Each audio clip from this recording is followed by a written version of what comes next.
نحمده ونصلي على رسوله الكريم اما بعد بسم اللہ الرحمن الرحیم۔ 8واں باب علمی ولولہ اور اس کا انہماک۔ چونکہ اصل دین کلمہ توحید ہے اور وہی سب کمالات کی بنیاد ہے، جب تک وہ نہ ہو کوئی کار خیر بھی مقبول نہیں۔ اس لیے صحابہ کرام رضی اللہ عنہم کی ہمت بالخصوص ابتدائی زمانے میں زیادہ تر کلمہ توحید کے پھیلانے اور دشمنوں سے لڑنے میں تھی، اور وہ علمی انہماک کے لیے فارغ و یکسو نہیں تھے، لیکن اس کے باوجود ان مشاغل کے ساتھ ان کا انہماک اور شوق و شغف، جس کا ثمرہ آج 1400 برس تک علوم قرآن و حدیث کا بقا ہے، ایک کھلی ہوئی چیز ہے۔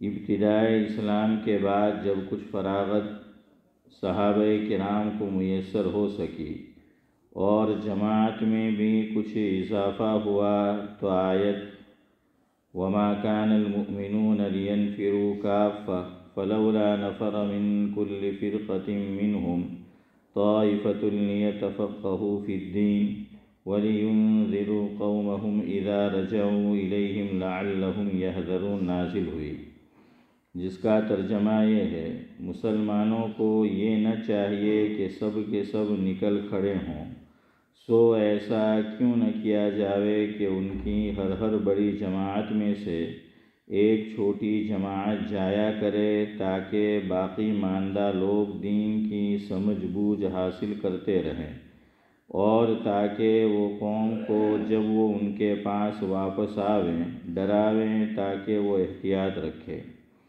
حضرت عبداللہ بن عباس رضی اللہ عنہ فرماتے ہیں، انفروا خفافا وثقالا، اور الا تنفروا يعذبكم عذابا علیما سے جو عموم معلوم ہوتا ہے، اس کو ما كان المؤمنون لینفروا کافہ نے منسوخ کر دیا۔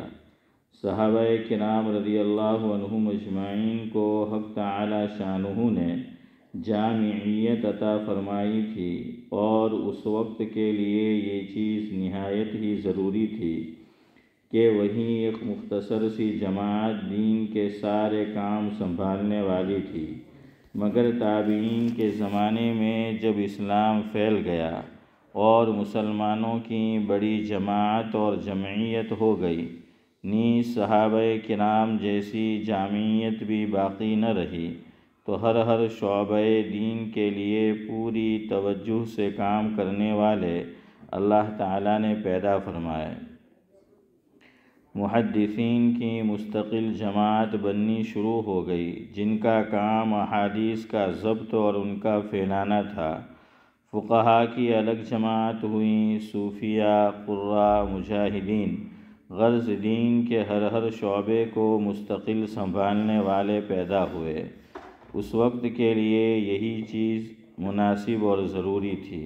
اگر یہ صورت نہ ہوتی تو ہر شعبے میں کمال اور ترقی دشوار تھی، اس لیے ہر شخص تمام چیزوں میں انتہائی کمال پیدا کرے، یہ بہت دشوار ہے۔ یہ صفت حق تعالی شانہ نے انبیاء کرام علیہم الصلاۃ والسلام بالخصوص سید الانبیاء علیہ افضل الصلاۃ والسلام ہی کو عطا فرمائی تھی۔ اس لیے اس باب میں صحابہ کرام رضی اللہ عنہم کے علاوہ اور دیگر حضرات کے واقعات بھی ذکر کیے جائیں گے۔ فتوے کا کام کرنے والی جماعت کی فہرست۔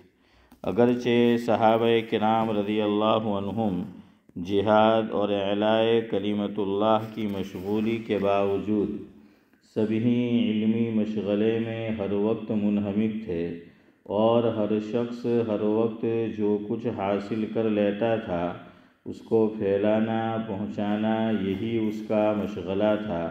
لیکن ایک جماعت فتوے کے ساتھ مخصوص تھی، جو حضور اکرم صلی اللہ علیہ وسلم کے زمانے میں بھی فتوے کا کام کرتی تھی۔ وہ حضرات حسب ذیل ہیں: حضرت ابو بکر، حضرت عمر، حضرت عثمان، حضرت علی، حضرت عبد الرحمن بن عوف، حضرت ابی بن کعب، حضرت عبداللہ بن مسعود، حضرت معاذ بن جبل، حضرت عمار بن یاسر، حضرت حذیفہ، حضرت سلمان فارسی، حضرت زید بن ثابت، حضرت ابو موسیٰ، حضرت ابو الدرداء رضی اللہ عنہم اجمعین۔ فائدہ: یہ ان حضرات کے کمال علم کی بات ہے کہ حضور اکرم صلی اللہ علیہ وسلم کی موجودگی میں یہ لوگ اہل فتویٰ شمار کیے جاتے تھے۔ حضرت ابو بکر صدیق رضی اللہ عنہ کا مجموعے کو جلا دینا۔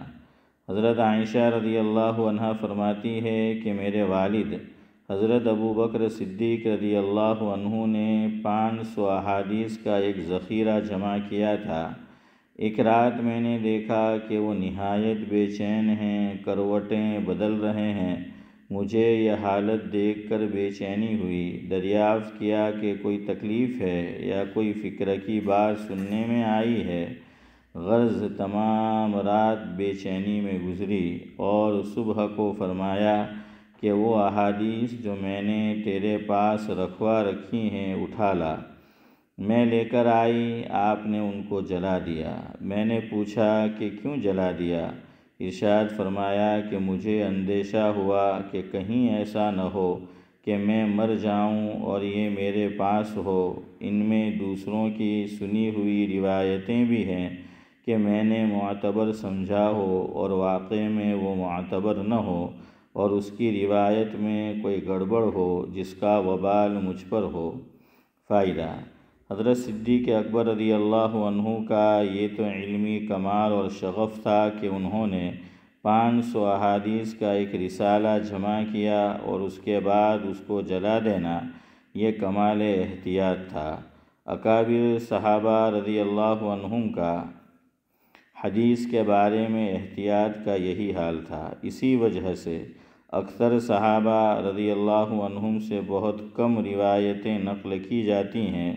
ہم لوگوں کو اس واقعے سے سبق لینے کی ضرورت ہے جو ممبروں پر بیٹھ کر بے دھڑک احادیث نقل کر دیتے ہیں۔ حالانکہ حضرت صدیق اکبر رضی اللہ عنہ ہر وقت کے حاضر باش، سفر حضر کے ساتھی، ہجرت کے رفیق۔ صحابہ کہتے ہیں کہ ہم میں بڑے عالم حضرت ابو بکر رضی اللہ عنہ تھے۔ حضرت عمر رضی اللہ عنہ فرماتے ہیں کہ حضور اکرم صلی اللہ علیہ وسلم کے وصال کے بعد جب بیعت کا قصہ پیش آیا اور حضرت صدیق اکبر رضی اللہ عنہ نے تقریر فرمائی تو کوئی آیت اور کوئی حدیث ایسی نہیں چھوڑی جس میں انصار کی فضیلت آئی ہو اور حضرت ابو بکر رضی اللہ عنہ نے اپنی تقریر میں نہ فرما دی ہو۔ اس سے اندازہ ہوتا ہے کہ قرآن پاک پر کتنا عبور تھا اور احادیث کس قدر یاد تھیں، مگر پھر بھی بہت کم روایتیں حدیث پاک کی آپ سے منقول ہے۔ یہی راز ہے کہ حضرت امام اعظم ابو حنیفہ علیہ الرحمہ سے بھی حدیث کی روایتیں بہت کم نقل کی گئی ہیں۔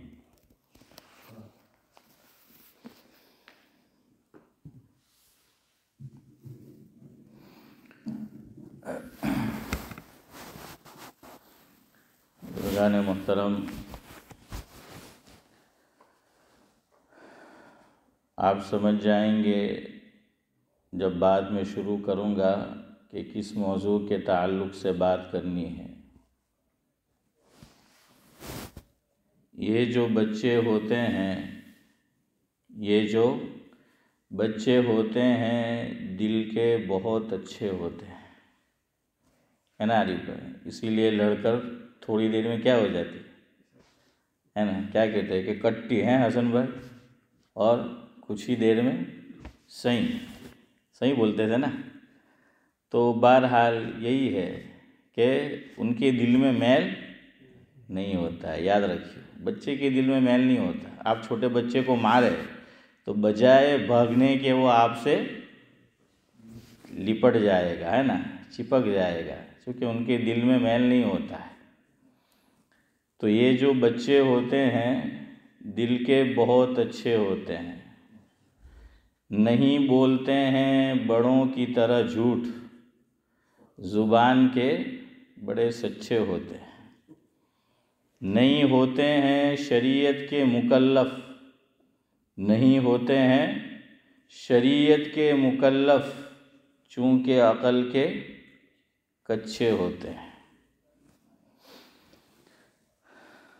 میں جب کفلتہ میں ناظرہ پڑھتا تھا، کفلتہ جامعہ اسلامیہ میں، مدرسہ اسلامیہ میں، تو میرے استاد تھے حضرت مولانا بشیر الحق ڈیگیا کفلیتوی دامت برکاتہم، ابھی بقید حیات ہے، اللہ تعالیٰ عافیت کے ساتھ ان کی عمر میں برکت نصیب فرمائے۔ تو جو سالانہ جلسہ تھا تو میرے ذمے عارف بھائی تقریر کرنا تھی کہ اس میں مجھے تقریر کرنا تھا، تو بہت اچھے جملے اس میں لکھے ہوئے تھے، وہ اب تک مجھے یاد ہے کہ میں ایک چھوٹا سا بچہ علم و عمل میں کچا، کھیل کود میں پکا، مگر پیام سناتا ہوں سچا۔ نورانی بھائی کہ میں ایک چھوٹا سا بچہ کھیل کود میں پکا، علم و عمل میں کچا، مگر پیام سناتا ہوں سچا۔ بہرحال شریعت نے یاد رکھیے بچے کو مکلف کیوں نہیں بنایا۔ ابن قیم علیہ الرحمہ نے یہ لکھا ہے، جس کا مفہوم یہ ہے کہ 15 سال کی عمر تک عقلی طور پر بھی بچہ کچا ہوتا ہے، اس کی عقل میں ابھی پختگی نہیں آئی ہوئی ہوتی، اور جسمانی طور پر بھی وہ کمزور ہوتا ہے۔ شریعت نے دونوں کا لحاظ کیا، بچے کی عقل کا بھی لحاظ کیا اور بچے کی جسمانی قوت کا بھی لحاظ کیا کہ جسمانی قوت اس کے اندر بھی ایک درجے میں اور ایک حد تک پختگی اسماعیل چچا 15 سال ہونے کے بعد آتی ہے، اور عقل میں بھی پختگی 15 سال ہونے کے بعد آتی ہے۔ یہی وہ راز ہے کہ اگر بچہ یتیم ہو جائے اور باپ جس کا انتقال کر جائے بلوغت سے پہلے، تو شریعت کی نگاہ میں ایسا بچہ کیا کہلاتا ہے؟ یتیم کہلاتا ہے۔ اب باپ بھی نہیں ہے اور مان لو کہ ماں بھی نہیں رہی، بعض مرتبہ چودھری صاحب اللہ بچائے ایکسیڈنٹ ہو جاتا ہے، اور اتنا خطرناک ایکسیڈنٹ ہوتا ہے کہ ماں باپ اللہ تعالیٰ کو پیارے ہو جاتے ہیں لیکن بچہ زندہ رہ جاتا ہے، اس کی زندگی لکھی ہوئی ہوتی ہے، اب اس کو یتیمی کی زندگی گزارنی ہے، اور ماں باپ اپنے پیچھے وراثت چھوڑ کر گئے ہیں، مال چھوڑ کر گئے ہیں۔ اب یہ جو میراث تقسیم ہوگی تو شریعت یہ کہہ رہی ہے کہ چونکہ بچہ ابھی نابالغ ہے، اس کی عقل میں پختگی نہیں ہے، لہذا مال اس کے سپرد نہیں کیا جائے گا۔ حالانکہ بچے کے مال کا سعد اللہ صاحب کون مالک ہے؟ بولو، کہاں ماں باپ مالک ہے؟ خود وہ مالک ہے، ماں باپ چلے گئے، ماں باپ تو چلے گئے، اب ماں باپ کہاں مالک رہے؟ ماں باپ مالک نہیں ہے۔ شریعت بات سمجھو، بات نکلی ہے تو زندگی کے بعد تو میرا اور آپ کا مال سے ہاتھ اٹھ ہی جاتا ہے، لیکن اس کی شروعات اور اسٹارٹنگ عارف بھائی زندگی ہی میں ہو جاتی ہے۔ شریعت کہتی ہے ابھی تیرا مال ہے ہی نہیں۔ ہم تو یہ سمجھتے ہیں کہ مرنے کے بعد ہم مالک نہیں رہے، نہیں، ایک حد تک میں کہہ رہا ہوں، ایک حد تک اس کا ہاتھ حافظ صاحب کیا ہے، اٹھ گیا اپنے مال پر سے۔ مثال لے لو،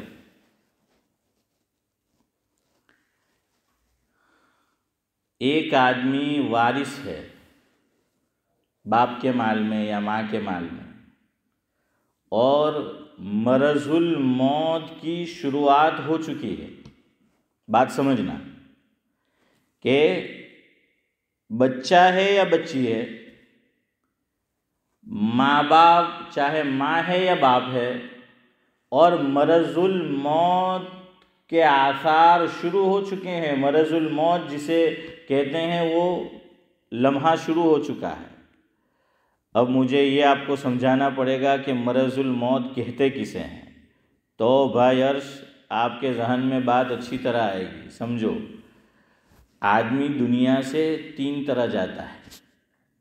نمبر 1، اچانک کی موت، مرض الموت کا سوال ہی نہیں، ایکسیڈنٹ ہوا اور ختم، اللہ نہ کرے اوپر سے گرا اور ختم، جل گیا اور ختم، ڈوب گیا اور ختم، یہ سب اچانک کی موت۔ اس سے اللہ کے نبی صلی اللہ علیہ وسلم نے پناہ مانگی ہے، ہمیں بھی پناہ مانگنا ہے۔ حالانکہ ایسی موت آ جاتی ہے تو شریعت کی نگاہ میں وہ شہید اخروی ہے، لیکن پناہ مانگی ہے۔ دوسرا، ایک آدمی آپ دیکھتے ہیں بعض مرتبہ 3 مہینے، 6 مہینے، سال، 2 سال قومے کی حالت میں، یا پھر یہ کہ بیماری نے اس کو آ جکڑا ہے، صاحب فراش ہو چکا ہے، بستر کے اوپر ہے، کروٹ بھی نہیں بدل سکتا، محتاج ہو چکا ہے دوسروں کا، تو پھر ٹوائلٹ میں جانا، چلنا پھرنا وہ تو بات دور رہی۔ ایسی محتاجگی سے بھی اللہ سے دعا کرنا ہے کہ ایسی محتاجگی اللہ ہمیں نہ دے۔ ہاں، اسی لیے سعد اللہ صاحب آپ نے سنا ہوگا، اور ہم نے بھی بڑے بوڑھوں سے سنا کہ وہ ایک دعا کیا کرتے تھے کہ اللہ تعالیٰ چالتا پھرتا اٹھائی لیے نے کوئی نہ محتاج نہیں بنایا، ہے نا حسن بھائی؟ دعا مانگتا ہوتا نا آپ ڈوہا لوگ نے، آپ نے بھی ہیکھا ہوتا کہ اللہ تعالیٰ کوئی نہ قرضدار، اموک لوگ کو ایم بھی کہتا ہے کہ اللہ تعالیٰ کوئی نہ قرضدار بھی نہیں بنائے، نہ اللہ تعالیٰ کوئی نہ محتاج بھی نہیں بنائے۔ اور آج تو یہ دعا ضرور کرنی ہے، آج کی اولاد تو اٹھا کر اولڈ ہاؤس میں رکھ دیتی ہے، اور وہاں آدمی ایک مرتبہ نہیں ہر پل مرتا ہے۔ اولڈ ہاؤس میں ماں باپ ہر گھڑی مرتے ہیں، ہر دم مرتے ہیں، جیتے جی مرتے ہیں، لیکن ماں باپ تو ماں باپ ہے، اللہ اکبر، ایسی حالت میں بھی اپنی اولاد کے لیے بد دعا نہیں کرتے۔ یہ ماں باپ کا ہی جگر ہے کہ اولاد نے ظلم کی انتہا کر دی، لیکن اب بھی ماں باپ کی زبان سے اور ماں باپ کا دل، نورانی بھائی، وہ اپنی اولاد کے لیے بد دعا نہیں کرتا۔ تو اس لیے آج تو یہی کرنا ہے۔ اسی لیے حضرت مولانا مفتی محمد شفیع صاحب نور اللہ مرکزہ نے بڑی اچھی بات لکھی ہے، فرمایا آج کی اولاد سے، اپنی سگی اولاد سے، حقیقی اولاد سے اگر کام لینا ہے، انہیں کوئی کام سپرد کرنا ہے، تو انہیں حکم نہ کرو بلکہ ان سے گزارش کرو۔ ہر دم مرتے ہیں، جیتے جی مرتے ہیں، لیکن ماں باپ تو ماں باپ ہے، اللہ اکبر، ایسی حالت میں بھی اپنی اولاد کے لیے بد دعا نہیں کرتے۔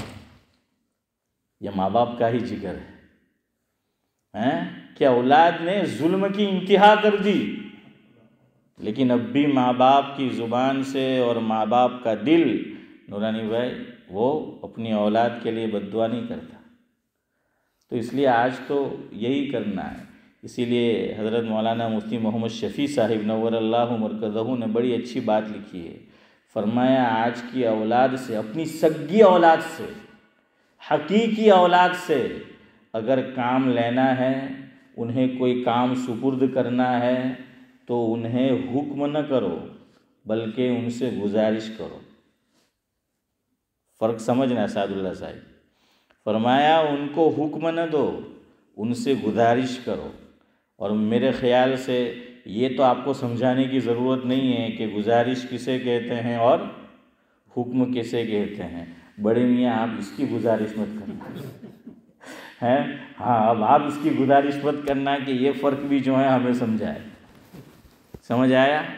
ماں باپ نے حکم دیا، چلو میں مثال دے دوں، بیٹا مجھے پانی چاہیے، پانی دو، ماں نے کہا یا باپ نے، اور بیٹا یا بیٹی کہہ رہی ہے ڈیڈ مام آئی ایم سو بیزی، ہیں، اور بیزی کس میں؟ کم بخت اس میں جو میرے ہاتھ میں ہیں چودھری صاحب، یا اسی کے بھائی بہن جو بھی ہو، تو اس میں جو ہے وہ بیزی ہے اور اس کو وہ بیزی ہونا کہتے ہیں۔ اور اگر 3 اولاد ہے، اللہ کے گھر میں بیٹھا ہوں قسم بخدا، ایک باپ مجھے کہنے لگا چند سال پہلے کہ میری 3 اولاد ہے، میں کام پر سے تھکا ہارا آیا، اسی ملک اور اسی شہر کا واقعہ سنا رہا ہوں، لندن کا، کئی سال پہلے کی بات، کہنے لگا میں کام پر سے تھکا ہارا آیا، میں نے، میری 3 اولاد ہے، تینوں لڑکے ہیں، میں نے پہلے بڑے سے کہا کہ بیٹا پانی پلا، تو وہ کہنے لگا ڈیڈ وہ دوسرے والے سے کہو، درمیانی والے سے، میں نے درمیانی والے سے کہا تو وہ کہنے لگا کہ چھوٹے والے سے کہو، میں نے چھوٹے والے سے کہا تو اس نے کہا کہ میں بیزی ہوں، باپ کہنے لگا کہ آخر میں خود جا کر پانی جو ہے پیا ہے۔ اور میں نے اپنے بچپن میں دیکھا ہے، آپ نے تو یقیناً دیکھا ہوگا، باپ کو چھوڑیے، محلے کا کوئی بزرگ آدمی کہتا تھا کہ بیٹا دکان جاؤ اور میرے لیے نورانی بھائی کہیں کہ سگریٹ لے کے آؤ، ہیں، تو وہ دوڑتا ہوا کیا ہے، وہ چلا جاتا تھا۔ تو پہلے بڑوں کی بات کا اتنا احترام تھا، ماں باپ تو دور رہے، ان کی بات تو بدرجہ اولا مانی جاتی تھی۔ تو مفتی شفیع صاحب رحمۃ اللہ علیہ نے اپنے وقت میں لکھا کہ آج کی اولاد، اور آج تو آپ اور آگے ہم نکل چکے ہیں، فرمایا کہ ماں باپ کو چاہیے کہ بیٹے اور بیٹی کو کوئی کام کرنے کو کہے تو حکماً نہ کہیں، ان سے درخواست کرے، گزارش کرے، حکماً اگر کیا اور بیٹے یا بیٹی نے اس پہ عمل نہیں کیا تو گنہگار ہوں گے۔ اور اگر ہم نے گزارش کی، یوں کہا کہ بیٹا اگر آپ بیزی نہ ہو اور ہو سکے تو میرے لیے پانی لے آؤ، دونوں میں فرق ہوا نا۔ اب اگر وہ نہیں جائیں گے تو گنہگار نہیں ہوں گے، اب وہ گنہگار نہیں ہوں گے۔ خیر بہرحال میں آپ کو یہ بتا رہا تھا کہ مرض الموت آپ کو سمجھا رہا ہوں، یہ سمجھنے کی چیز ہے مسئلہ، کہ بیمار ہے آدمی، بیڈ پر پڑا ہوا ہے۔ ایک صحابی گزرے ہیں، حضرت عمران بن حسین رضی اللہ تعالیٰ عنہ، اللہ اکبر، کم و بیش 32 ایئرز وہ بیڈ پہ رہے ہیں۔ کتنے سال؟ 32 سال کم و بیش کہ وہ صاحب فراش تھے، بیڈ پہ رہے، اور ان کو ساتھ میں بواسیر کی بھی تکلیف تھی۔ یہ جو مریض مسلمان ہوتا ہے، نمازی، یہ جتنے بھی مسائل مریضوں کے ہیں نماز کے تعلق سے، زیادہ تر ان سے ہی مروی ہے، حضرت عمران بن حسین رضی اللہ تعالیٰ عنہ سے۔ چونکہ وہ اس بیماری میں مبتلا تھے تو انہوں نے آقا سے پوچھا یا پوچھوایا، اور ایک بیماری یہ ہوتی ہے کہ بھئی آدمی اچھا خاصا تھا، بیمار ہوا اور کچھ دن زندہ رہا اور انتقال ہو گیا، تو آپ 2 صورت سمجھیے، ایک آدمی پہلے سے بیمار ہے، کینسر ہو چکا ہے، اللہ سب کی حفاظت فرمائے، یا اور کوئی ایسی مہلک بیماری ہو چکی ہے، لقوا ہو چکا ہے، فالج وہ ہو چکا ہے، اب بیماری تو اس کو لگ گئی اور یہ بیمار ہے، لیکن یہ بیماری آگے جا کر بڑھی، زیادہ ہوئی، اور اس میں وہ انتقال ہو گیا۔ عام طور پہ ایسا ہوتا ہے کہ بیمار تو آدمی ہے، لیکن انتقال سے پہلے بیماری کیا ہو جاتی ہے؟ انکریز ہو جاتی ہے نا، اسماعیل چچا، بڑھ جاتی ہے۔ اب یہ جب سے بیمار ہے نا، تب سے مرض الموت نہیں ہے، جب سے کینسر ہوا مرض الموت نہیں ہے، جب سے لقوا ہوا مرض الموت نہیں ہے، لیکن یہ بیماری اب بڑھ گئی اور پھر اس کا انتقال ہوا، تو جب سے بڑھی ہے مرض الموت ہے، اور ایک اچھا خاصا ہٹا کٹا مسلمان ہے، لیکن بیمار ہوا اور 2 دن 4 دن 1 ہفتے 2 ہفتے انتقال ہو گیا ہے، تو یہ جب سے بیمار ہوا ہے تب سے اس کے حق میں کیا ہے؟ یہ مرض الموت ہے۔ مرض الموت میں آدمی 2 کام نہیں کر سکتا۔ نمبر 1، وارث کے لیے وصیت نہیں کر سکتا۔ باپ ہے، ماں ہے، بیٹے کے لیے وصیت نہیں کر سکتے، بیٹیوں کے لیے یا بیٹی کے لیے وصیت نہیں کر سکتے۔ کیوں؟ کہ مرض الموت شروع ہو چکا ہے، اور اب وارث کے لیے وصیت صحیح نہیں۔ مرض الموت کے 1 گھنٹہ پہلے اگر وہ کچھ دینا چاہتا تو دے سکتا تھا، کیوں؟ اب اس کا ہولڈ سمجھا جائے گا اپنے مال پر، لیکن شریعت اب یہ کہہ رہی ہے کہ مرض الموت ابھی زندہ ہے، حیات ہے، لیکن مال پہ سے کنٹرول ایک حد تک، 100% نہیں، ایک حد تک ختم ہو رہا ہے۔ نمبر 1۔ نمبر 2، وہ مسجد کے لیے وصیت کرنا چاہے، مدرسے کے لیے وصیت کرنا چاہے، یتیم خانے کے لیے وصیت کرنا چاہے، دعوت و تبلیغ کے مرکز کے لیے وصیت کرنا چاہے، کسی کار خیر میں وصیت کرنا چاہے، 33% سے زیادہ میں وصیت نہیں کر سکتا۔ حالانکہ مال اس کا ہے، سوال پیدا ہونا چاہیے دماغ میں کہ بھائی مال اس کا ہے، اور ایک حد تک شریعت نے بھی اجازت دی ہے کہ وہ اس مال کی نسبت کس کی طرف کرے؟ اپنی طرف کرے۔ اور ہو سکے تو شیخ زمن آپ نگاہ میری طرف کریں، ہاں آپ جنت میں پہنچ گئے۔ تو بہرحال کیا ہے کہ 33% سے زیادہ وصیت نہیں کر سکتا، 33% تک ٹھیک ہے۔ ایون اس کی اپنی نمازیں چھوٹی ہے، اللہ بچائے، روزے چھوٹے ہیں، اور اب اس کو احساس ہوا کہ میں تو دنیا سے جا رہا ہوں، میرے پاس مال و دولت ہے چودھری صاحب کہ چلو میں وصیت کروں، بلکہ شریعت کہتی ہے کہ وصیت کرو اگر میرے اور آپ کے ذمے نمازیں باقی ہے، اللہ نہ کرے روزے باقی ہیں، حج باقی ہے، زکوٰۃ باقی ہیں، مرنے والا وصیت کر کے جائے، یہ ضروری ہے، ورنہ سارا مال کس کا ہو جائے گا؟ وارثوں کا۔ اور اگر وصیت کرے گا تو وارثوں کو کتنا ملے گا؟ 33% کو بات کر کے ملے گا، اور اس میں اس کو کیا دینا ہے؟ جو اس نے وصیت کی وہ خرچ کرنا ہے۔ تو خیر میں آپ کو سمجھا رہا تھا کہ مال سے حرج یوں اٹھ جاتا ہے۔ ایک مسئلہ اور یاد رکھو جو لوگوں کو معلوم نہیں ہوتا عام طور پہ، کہ شوہر نے طلاق دے دی بیوی کو، اور طلاق ہوتے ہی بیوی کو کیا کام کرنا ہوتا ہے؟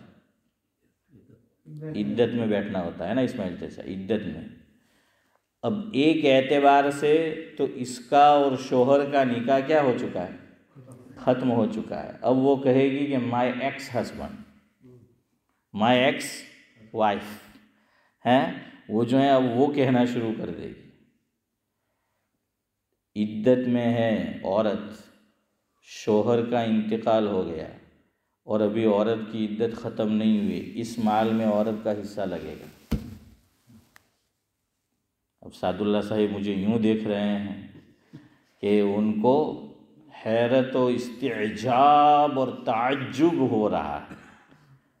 بولو بولو بولو، کوئی بات نہیں، آپ کو اجازت ہے بولنے کی، ابھی ہمارے پاس ٹائم ہے 5-7 منٹ، بولو کیا بولنا ہے، پوچھو کیا پوچھنا ہے۔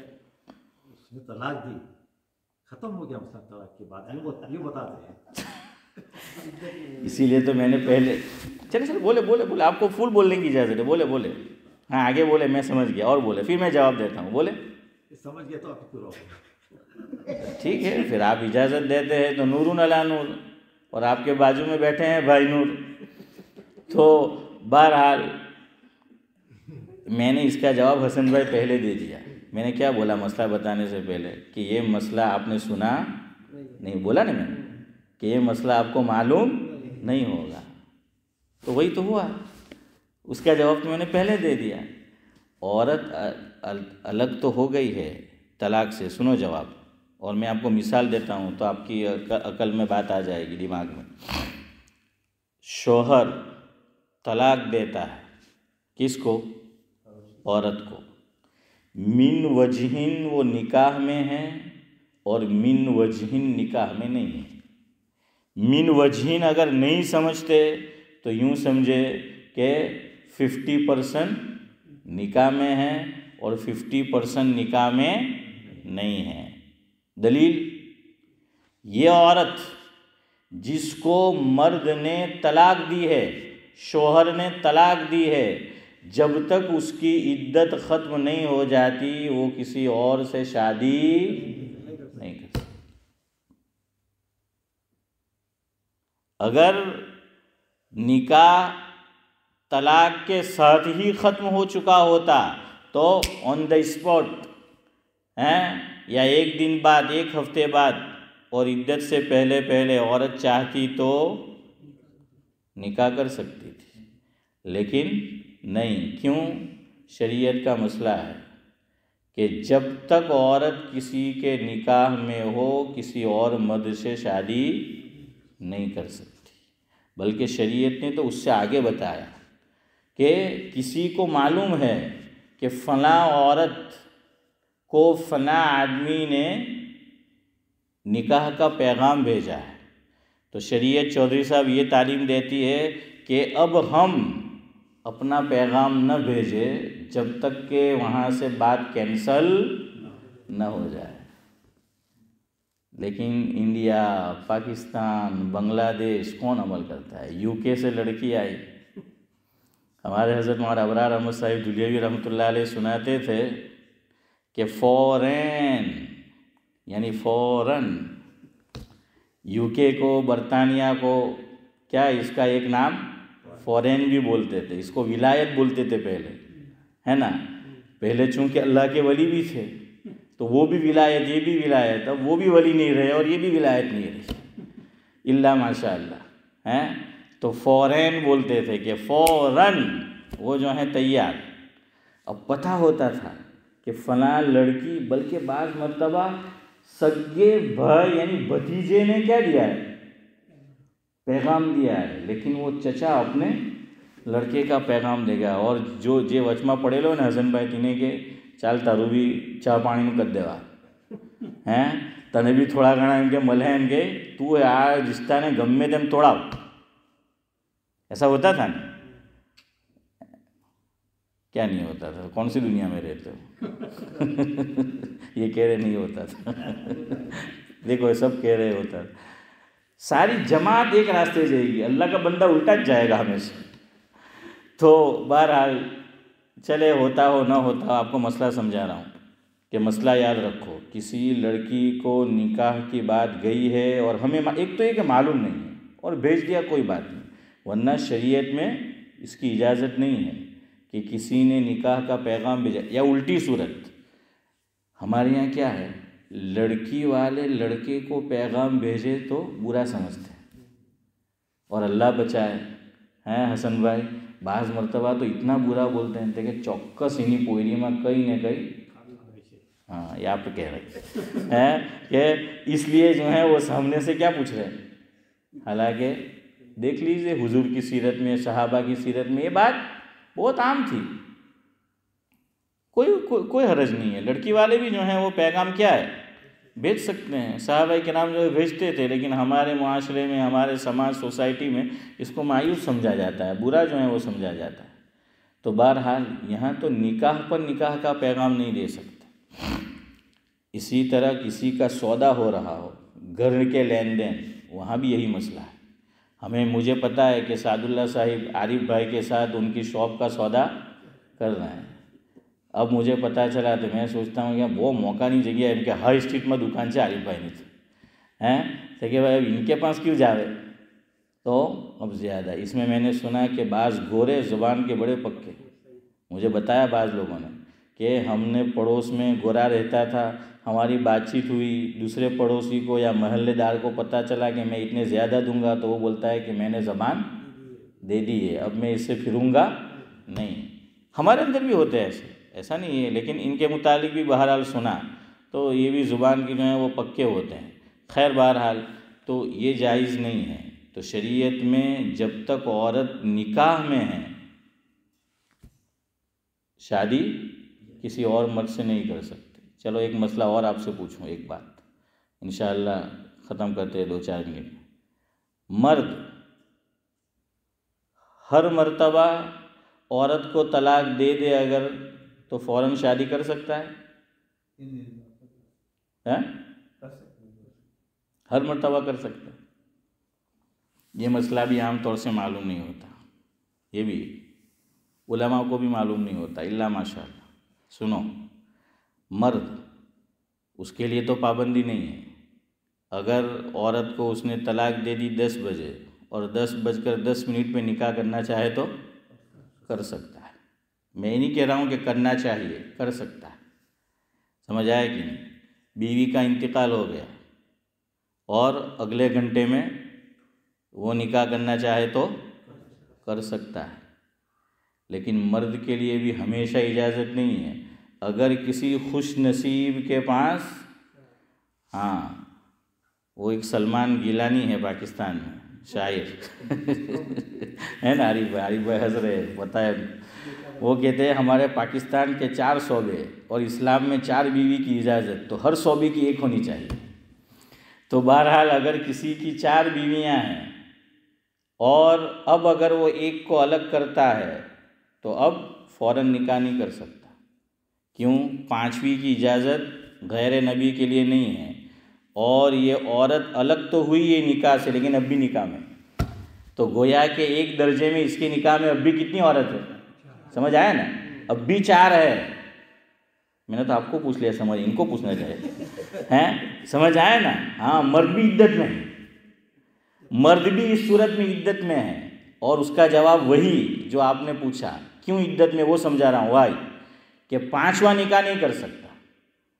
5واں نکاح عورت سے مرد تب کر سکتا ہے یا تو بیوی انتقال کر جائے یا پھر طلاق ہو جائے. لیکن طلاق ہو گئی تو جب تک عورت کی عدت پوری نہ ہو جائے وہاں تک یہ مرد اب 5واں نکاح نہیں کر سکتا. کیوں نہیں کر سکتا؟ اب بھی اس کے نکاح میں، تو وہ عدت پوری ہوگی تو گویا اب اس کے نکاح میں کتنی ہے؟ 3 ہے. تو سمجھ آیا یا اب بھی نہیں آیا؟ چلو اس عمر میں جلدی سمجھ آتا بھی نہیں ہے. بہرحال تو الحمدللہ آپ سب تو سمجھ گئے، یہ بھی سمجھ گئے ہوں گے. وہ بعض مرتبہ خواہ نخرے کرتے ہیں، وہ سمجھ جاتے ہیں، خالی نخرے کرتے ہیں. تو بہرحال اس سے زیادہ چودھری صاحب میں سمجھا نہیں سکتا ہے. عبدالسلام بھائی اتنا جو ہے وہ میں نے آپ کو سمجھا دیا، انشاءاللہ آپ سمجھ گئے ہوں گے. سمجھ آیا؟ تو جلدی جلدی سن لو بات جہاں سے نکلی تھی. مجھے تو نابالغ بچے کو مسجد میں لا سکتے کہ نہیں یہ کہنا تھا. وہ انشاءاللہ کل پھر مسجد میں آئیں گے تو کہیں گے واپس. تو سن لو، بچہ یتیم ہو، ماں باپ انتقال کر جائے اور نابالغ ہے تو مال کا مالک تو بچہ ہو گیا وراثت میں، لیکن جو اس کے سرپرست ہے، جو وڈیل ہے، اور یہاں تو میں نے سنا وہ مرنے سے پہلے لکھوانا نیکسٹ کنگ ایسا کچھ ہوتا ہے، ایسا لکھا ہوتا ہے نا. ہاں، تو بہرحال وہ ہے کہ کون دیکھ بھال کرے گا. تو وہ بچے پر یا بچی پر سرپرست اس کا ہی مال خرچ کرتا رہے گا، خرچ کرے گا اس کی ضروریات میں. اس کو دے گا نہیں ہاتھ میں پورا مال. کب دے گا؟ جب بات کہاں؟ جب اس کی عقل کیا ہو جائے؟ پختہ ہو جائے، بات اس کی عقل میں آنے لگے. اب ان کی بھی آنے نہیں لگی، انشاءاللہ کل آنے لگے گی عقل میں. تو ہم کل عقل والی بات کریں گے. سبحان اللہ و بحمدہ، سبحان اللہ.